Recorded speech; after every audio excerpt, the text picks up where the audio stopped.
DNA toivottaa oikein hyvää iltaa kaikille Business Challenge. Osallistuvat joukkueet keräävät pottia Satakunnan keskussairaalan lasten osastolle.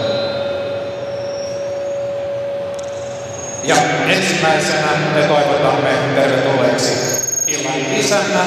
Hän on DNA-päällikkö Jari Koskinen. Jari Koskinen, tervetuloa. Ja sitten tämän iltaiset kilpailijat.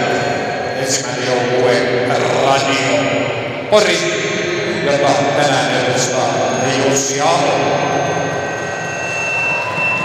Radio Pori, kaupungin ääni. Ainoinen Radio Pori. Ja illan toinen kilpailija, tervetuloa legendaarinen Porinersia edustava Janne Hyrrä Virtanen. Poriners.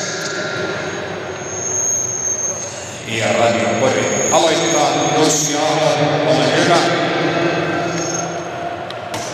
Ensimmäinen laukaus menee kivenen yli, monesti torjuu maalivahtiin ja myöskin kolmas laukaus niukasti yli. Hienoja olivat Jussin laukaukset.